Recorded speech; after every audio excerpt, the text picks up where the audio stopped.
नमस्कार, बहुत स्वागत है आप सबका। मैं पुनीत पाठक और आप देख रहे हैं हमारा खास बुलेटिन बोल रहा है मध्य प्रदेश, जिसमें प्रदेश की दिन भर की बड़ी खबरें विस्तार से जानेंगे। लेकिन हेडलाइंस के बाद नजर अब तक की 4 बड़ी खबरों पर। कल से इंदौर अनलॉक, खोलेंगे होटल, रेस्टोरेंट, बार। सिंधिया पवैया की हुई मुलाकात का नए रिश्तों की शुरुआत। मुरैना में एसडीओ श्रद्धा पांडे पर हमले के 3 आरोपी गिरफ्तार और सुकमा किरंदुल में 13 नक्सलियों का सरेंडर। और आज बुलेटिन में बात करेंगे आर्थिक राजधानी इंदौर की, जो कल से अनलॉक होने वाला है। बात होगी महंगाई के खिलाफ कांग्रेस के प्रदर्शन की, तो वहीं सिंधिया और पवैया की मुलाकात में किस किस तरह के चर्चे चले और क्या बात हुई और दोनों की क्या रिएक्शन थे, ये बताएंगे। मध्य प्रदेश में जारी भारी बरसात की तस्वीरें भी आप तक पहुंचाएंगे। तो ये 4 बड़ी खबरें मध्य प्रदेश की, जिन पर विस्तार से आपको जानकारी देंगे।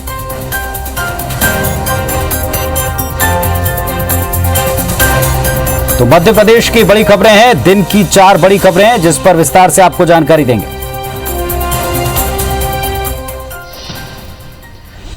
और सबसे पहले एक अहम खबर, इंदौर अनलॉक होने वाला है। कल से इंदौर को अनलॉक किया जाएगा। मंदिर, होटल, रेस्टोरेंट, मॉल सब खोले जाएंगे।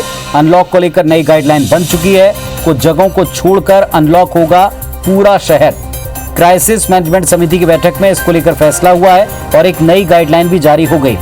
तो कुछ ही जगह इंदौर की जिनको छोड़ा जाएगा, बाकी सब अनलॉक होगा।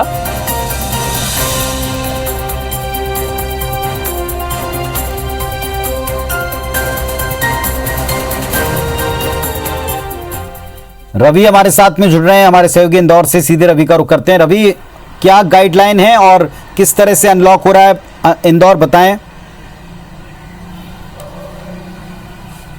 जी बिल्कुल, देखिए जिस तरीके से आज रेसिडेंसी कोठी पर क्राइसिस मैनेजमेंट की बैठक आयोजित की गई थी, जिसमें सारे जनप्रतिनिधि, इंदौर शहर के तमाम अधिकारी और बात करें तो इंदौर शहर के जो जिनको प्रभारी दिया गया है तुलसी सिलावट, उनके साथ सभी ने बैठक ली और उसमें एक मत में और एक ही साथ में सबने ये कहा है कि अब शहर को पूरी तरीके से अनलॉक किया जाना चाहिए। हालांकि कुछ जगहें ऐसी होंगी जहां पर फिलहाल अभी तक प्रतिबंध होगा। पहले सबसे बात करते हैं कि प्रतिबंध कहां पर होगा। तो प्रतिबंध की अगर बात की जाए तो जितने भी बड़े सामाजिक कार्य हैं, चाहे वो राजनीतिक हो, खेल से जुड़े हुए हों, या फिर किसी भी प्रकार का ऐसा कार्यक्रम जहां पर बड़ी संख्या में भीड़ एकत्रित होती हो, इन सभी को फिलहाल प्रतिबंधित किया गया है। यहां पर किसी प्रकार के बड़े जुलूस या किसी भी प्रकार के राजनीतिक, सामाजिक, सांस्कृतिक कार्यक्रमों को अनुमति नहीं दी जाएगी। इसके बाद अब बात करते हैं कि इंदौर शहर में किन किन चीजों को अनुमति मिलने वाली है। तो लगभग इंदौर की मैं बात करें तो पूरा इंदौर जो है वो पूरी तरीके से अनलॉक होगा, जिसमें सभी प्रकार की अनुमतियां मिल गई। चाहे हम जिम पूल की बात की जाए या फिर मॉल की बात कर ली जाए, सिनेमा घर की बात कर ली जाए, रेस्टोरेंट की बात कर ली जाए, वो तमाम वे सारी प्रक्रियाएं और सारी एक्टिविटीज जो इंदौर शहर में होती है, सारे बाजार जो हैं वो पूरी तरीके से अनलॉक होंगे। लेकिन सबसे अहम बात यह है कि इन सभी पर महत्वपूर्ण तरीके से निगाह बनाने के लिए सभी क्षेत्रों के जितने भी जनप्रतिनिधि हैं वो सब अपने घरों से सुबह, दोपहर, शाम निकलेंगे। यह इस बात का पूरी तरीके से ध्यान रखेंगे कि क्या वहां पर उन क्षेत्र में लॉकडाउन के जो नियम गाइडलाइन बनाए गए उसका पालन हो रहा है कि नहीं। धार्मिक स्थल को लेकर लगातार पिछले कई समय से मांग की जा रही थी कि धार्मिक स्थलों को भी खोला जाना चाहिए, लेकिन उसके लिए गाइडलाइन तय की गई है कि किसी भी धार्मिक स्थल पर एक समय में 4 से 5 से ज्यादा लोग एकत्रित ना हो। इस बात की पूरी जिम्मेवारी जो है वो मंदिर प्रबंधन को होगा। साथ ही मॉल की बात कर ली जाए या फिर रेस्टोरेंट की बात कर ली जाए, यहाँ पर टेक अवे की व्यवस्था फिलहाल अभी तक थी, लेकिन संभवतः माना जा रहा है कि कल से इसमें कुछ और बदलाव होंगे। कल से शनिवार से कुछ नए नियम देखने को मिलेंगे। फिलहाल जो क्राइसिस मैनेजमेंट बैठक ने फैसला लिया है कि अब इंदौर शहर को पूरी तरीके से अनलॉक करना है और पटरी पर लाना है सुचारू तौर पर अर्थव्यवस्था को। तो इसके लिए जरूरी है कि अब सभी विभागों और जितने भी अगर अधिकारियों की बात कर ली जाए या फिर इंदौर शहर के जितने तमाम विभाग है उनकी बात कर लिया, तो सबसे निर्णय लेने के बाद, ये सबसे बात करने के बाद क्राइसिस मैनेजमेंट ने फैसला लिया है कि इंदौर शहर को अब अनलॉक करना है। सबसे महत्वपूर्ण बात यह है कि इंदौर शहर में अगर पॉजिटिविटी रेट की बात कर ली जाए तो वो फिलहाल कम आ रहा है और यही मुख्य कारण रह रहा है कि अभी सभी पूरी क्राइसिस मैनेजमेंट की जो समिति है उन्होंने फैसला लिया है कि इंदौर शहर को पूरी तरीके से अनलॉक करना है, लेकिन गाइडलाइन का पालन करना होगा और प्रशासन अपनी ओर से सख्ती अपनाएगा। जी चलिए, बहुत शुक्रिया रवि आपका इस पूरे डिटेल के लिए। तो हमारे सहयोगी रवि हमको बता रहे थे कि इंदौर अनलॉक होगा और बड़े आयोजनों पर, किसी भी तरह का कोई बड़ा आयोजन है उस पर फिलहाल पाबंदी रहेगी, लेकिन इसके अलावा तमाम मॉल्स वगैरह सभी खुलेंगे, लेकिन सबको सतर्कता बरतनी पड़ेगी। इधर कोरोना काल में एक बार फिर से पेट्रोल डीजल की आसमान छूती कीमतों पर लगातार लोग परेशान हैं। महंगाई की मार का असर जरूरी सामान पर पड़ा है। दोगुनी कीमत लोगों को चुकानी पड़ रही है। मामला जनता से जुड़ा है, इसीलिए सूबे की सियासत इस पर गरमाई। कांग्रेस पार्टी ने पूरे प्रदेश में प्रदर्शन किया।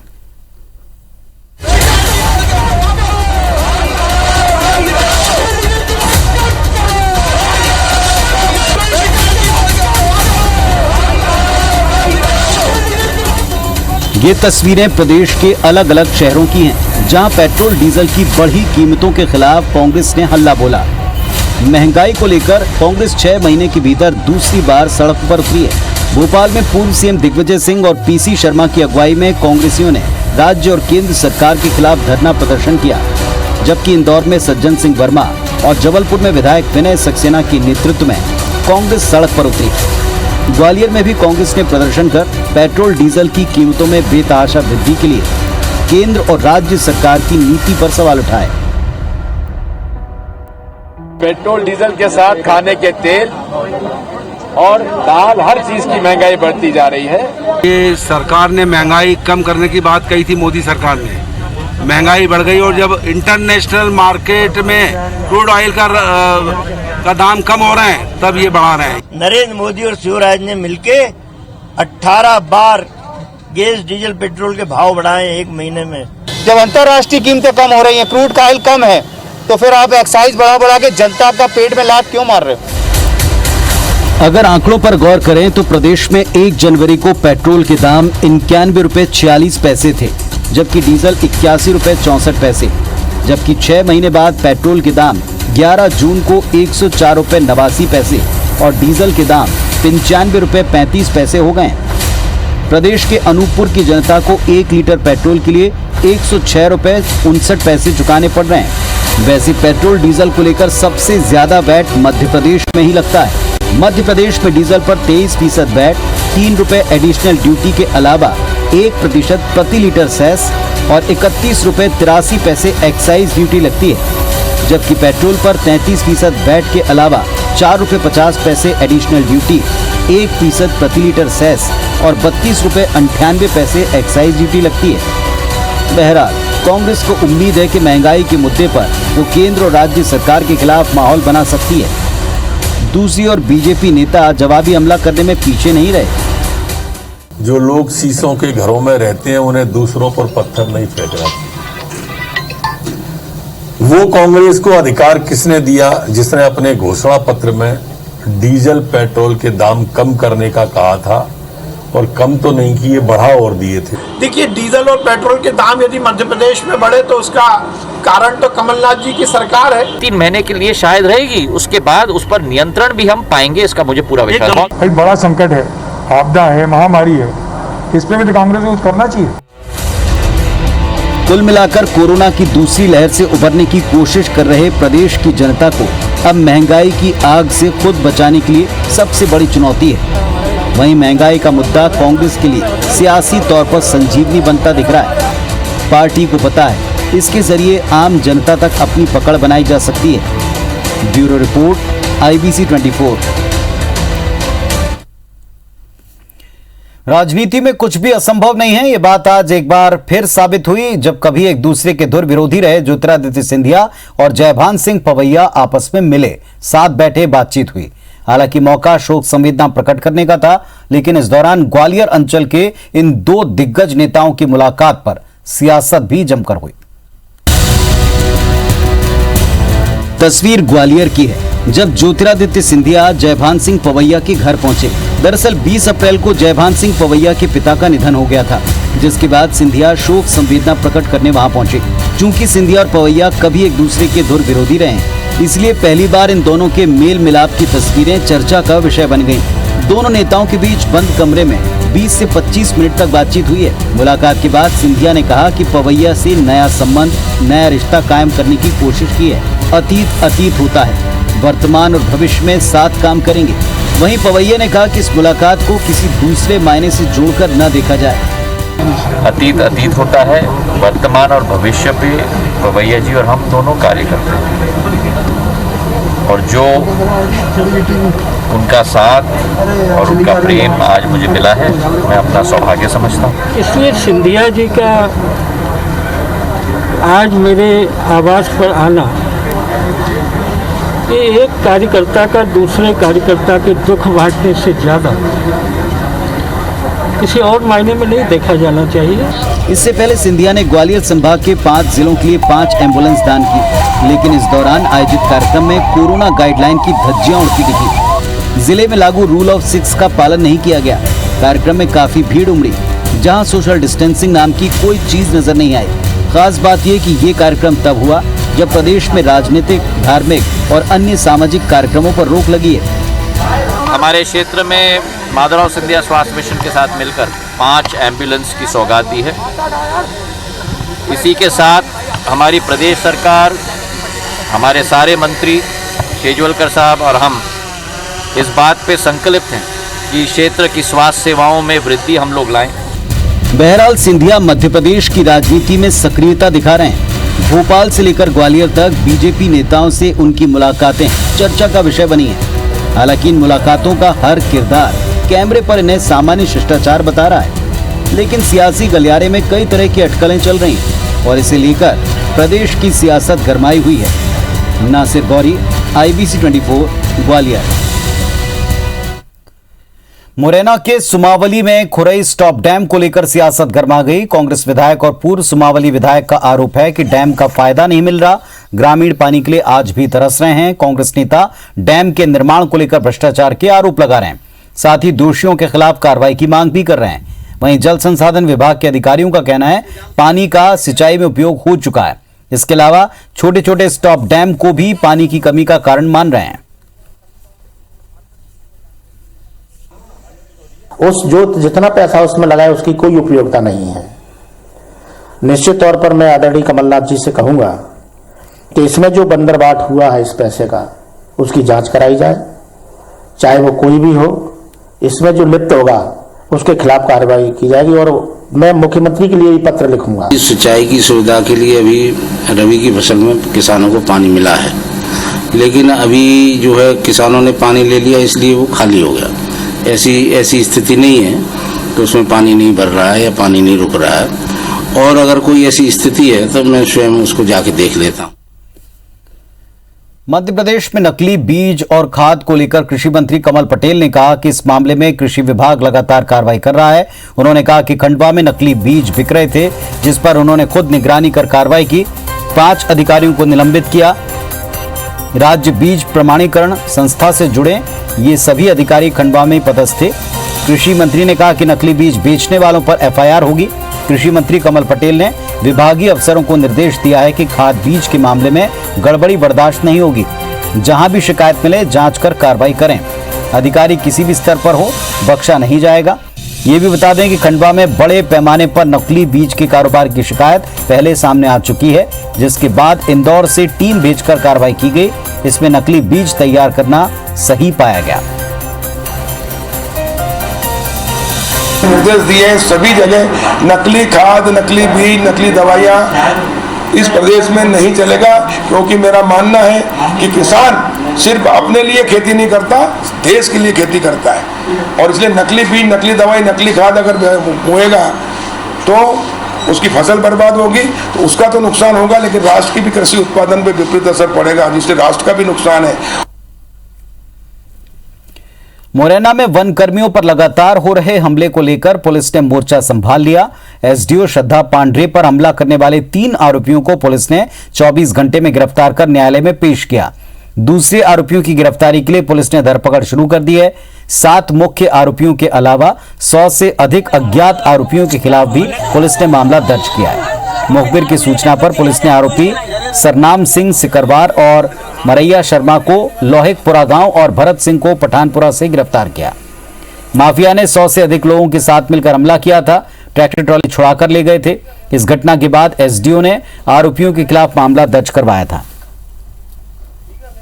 6-7 आरोपी नामजद थे।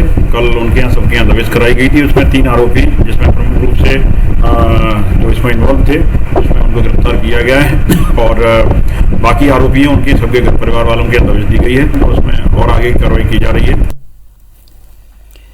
मध्य प्रदेश के पूर्व मंत्री गोविंद सिंह मुरैना की फॉरेस्ट SDO श्रद्धा पांड्रे के समर्थन में उतर आए। उन्होंने कहा कि अगर ज्योतिरादित्य सिंधिया को अवैध उत्खनन के खिलाफ झंडा उठाना है तो मैं तैयार हूं, क्योंकि एक महिला अधिकारी अपनी जान हथेली पर रखकर कार्रवाई कर रही। उनका आरोप है कि बीजेपी और पुलिस का संरक्षण माफिया को मिला है। वहीं उन्होंने अपनी पार्टी के विपक्ष की भूमिका पर सवाल उठाए। उन्होंने कहा कि विपक्ष ठीक से अपनी भूमिका निभा नहीं पा रहा, बड़े नेताओं को घर से निकलना चाहिए। मध्य प्रदेश में मची सियासी उठापटक पर गोविंद सिंह ने चुटकी ली। उन्होंने कहा कि ज्योतिरादित्य सिंधिया और नरोत्तम मिश्रा सीएम के लिए प्रमुख चेहरे हैं, यही विकास कर सकते हैं, सरकार भी ये चला सकते हैं। या जी की कथनी अगर सही है, बात करने से काम नहीं निकला। उन्होंने कहा कि मैं रेत के अवैध उत्खनन के खिलाफ हमारा झंडा बुलंद था, बुलंद रहेगा। तो झंडा बुलंद करके मौके पर चलें, हम उनका स्वागत करेंगे, उनके पीछे चलेंगे कि मुख्यमंत्री निवास से ही ये सब चल रहा है, वहाँ से फोन आकर दबाव डाला जाता है कि अवैध उत्खनन होने। और चलिए अब आपको कोरोना का अपडेट दे दें। मध्य प्रदेश में आज 397 नए कोविड पॉजिटिव मिले हैं। मध्य प्रदेश में बीते 24 घंटे में 35 मरीजों की संक्रमण से मौत हुई। प्रदेश में आज 1240 मरीज स्वस्थ हुए। एक्टिव मरीजों की संख्या 5447 है। प्रदेश में अब तक 7,87,572 संक्रमित हुए हैं। 8,510 मरीजों की कुल मृत्यु हुई है। 7,73,615 मरीज कुल मिलाकर स्वस्थ हुए हैं।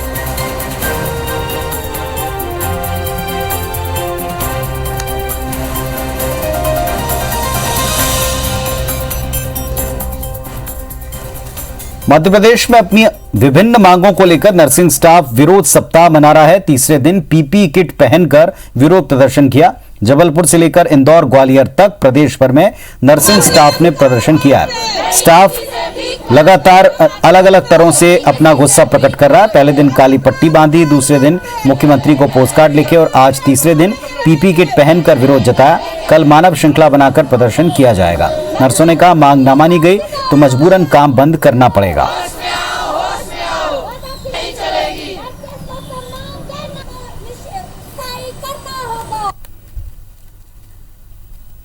यमराज से हम मानव जीवन छीन कर लाए थे, इसलिए नहीं कि आज हम खड़े होकर उनके सामने आंदोलन करें। अगर हम खड़े थे, हम हमारा हक मांग रहे, इनाम नहीं मांग रहे। 11 सालों से चुप थे, अब नहीं रहेंगे। शासन नहीं जागी तो ऑब्वियस सी बात है कि यहाँ पर अब अनिश्चितकालीन हड़ताल होगी। सांकेतिक धरना प्रदर्शन, 2 घंटे का काम बंद।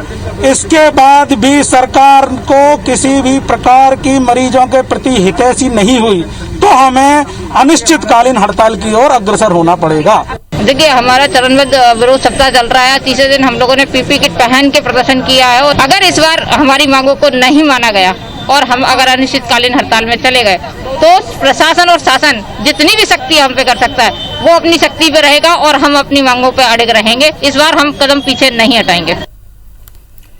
मध्य प्रदेश में लगातार वैक्सीन की कमी हर जगह महसूस हो रही है। प्रदेश की आर्थिक राजधानी इंदौर में वैक्सीन खत्म होने की कगार पर है। वैक्सीन की कमी के चलते शुक्रवार को केवल 8 जगहों पर वैक्सीन लग पाई। 6 स्थानों पर कोवैक्सीन और 2 पर कोविशील्ड लग रही है। इंदौर में प्रत्येक दिन 50,000 वैक्सीन लगाने का टारगेट है, लेकिन हालात ये कि 1500 लोगों को ही वैक्सीन लग नहीं पा रही। अगर समय पर वैक्सीन की खेप नहीं पहुंचती तो शनिवार इतवार को वैक्सीन अभियान पूरी तरह ठप पड़ जाएगा।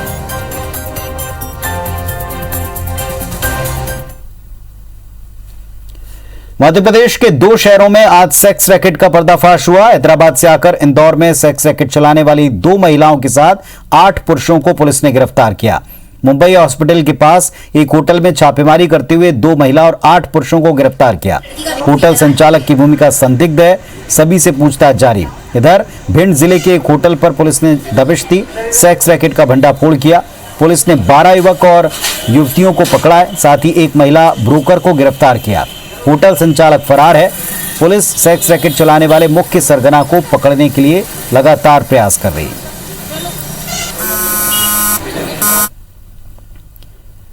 धार नदी में पानी बढ़ने से आज 4 घंटे से ज्यादा समय तक जाम लगा रहा। मरीजों को बैतूल से भोपाल ले जा रहे 108 एम्बुलेंस बाढ़ में घंटों फंसी रही। पानी होने की वजह से एम्बुलेंस को निकलवाने में पुलिस को भी काफी मशक्कत करनी पड़ी। 4 घंटे बाद पानी उतरा और रास्ता चालू किया जा सका। जाम के दौरान गाड़ियों की लंबी कतार लग गई। जाम खुलने के बाद सबसे पहले बड़े वाहनों को निकाला गया, फिर छोटे वाहनों को निकलने दिया।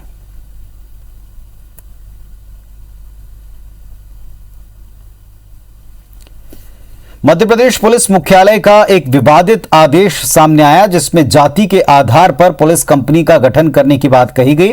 कंपनी बनाने के लिए मुख्यालय ने पुलिस अधीक्षकों और कमांडेंट से जानकारी मांगी। पुलिस मुख्यालय ने बालाघाट मंडला के एसपी और कमांडेंट को चिट्ठी लिखी, जिसमें जिले की कुल जनसंख्या, SC/ST वर्ग की जनसंख्या का प्रतिशत, SC/ST वर्ग के बल की जानकारी मांगी गई और इसके बाद पुलिस विभाग पर सवाल उठने लगे। यह आदेश पुलिस मुख्यालय की योजना शाखा ने जारी किया। सवाल उठने पर पुलिस मुख्यालय ने आदेश को निरस्त कर दिया, नया आदेश जारी कर दिया। योजना शाखा के ADG अनिल कुमार सिंह ने बताया कि आदेश गलती से निकल गया, अब नया आदेश जारी हुआ है।